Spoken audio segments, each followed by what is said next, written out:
Senator Gillibrand is with us now. Senator, good morning to you. Good morning. How are you? I'm well, thank you. Let's talk about this tweet from the president yesterday. Among other things, he said that you had not long ago come to his office, quote, begging for campaign contributions, and added you would do anything for them. Let me be blunt about it. Did you interpret that tweet as a sexual reference, that you would trade sexual favors for campaign cash? Is that what the president was saying about you? Well, certainly that's how I and many people read it, and it was certainly just a sexist smear intended to silence me. And I'm not going to be silenced on this issue. I've heard the testimony of many women, numerous accusers. I believe them, and he should resign for that. I think Congress should do an investigation because we need accountability, and women aren't going to be silenced right now. And as we just saw in Alabama, women are not going to be silenced. African-American women are not going to be silenced, and they came out in numbers. I do want to go back to this tweet for a moment, though, because the White House press secretary said anyone who interprets this in a sexual manner should, quote, get their minds out of the gutter. Is your mind in the gutter if you took it that way? No. They also point out that the president has tweeted this kind of thing or said this kind of thing about men in the past. For example, I recall in 2016, he said that Mitt Romney had come to his office in 2012 begging for an endorsement and would have gotten on his knees. Was that a sexist attack or a sexually loaded attack? I don't know. I can just tell you, the president's trying to certainly silence my voice on this issue of these allegations against him, and he's often berated women and made them feel that they cannot be heard as well. And what I'm seeing today and what this election of Doug Jones is about is a statement by particularly women, African-American women, and the African-American community coming out and saying we are going to vote our values. And you have to put this in context. 50 years ago, 4 little girls were killed by the KKK. And Doug Jones was the prosecutor who brought them justice. And so people overwhelmingly were heard. So I think this was an election about what we feel and our values and what we care about. And I think President Trump is wrong.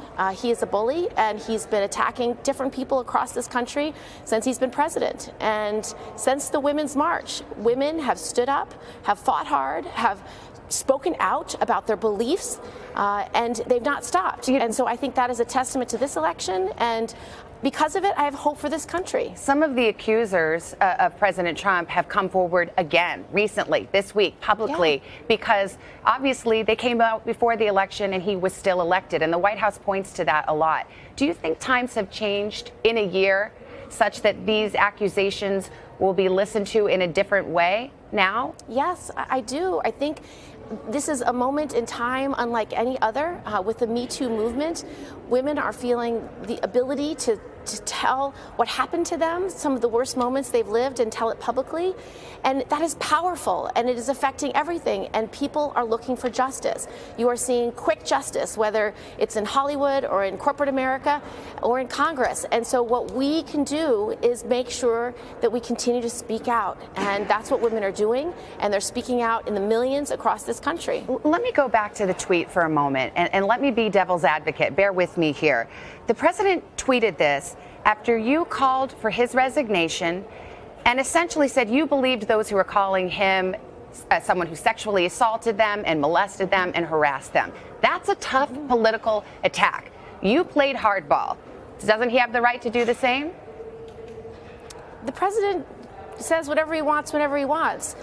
I don't think that level of discourse, however, is what this country wants. I think what he has done is it's unacceptable. And if you put that in the context of multiple accusers who have accused him of sexual assault and sexual harassment that are credible, you need accountability. And I think what people do want is accountability, and he should resign.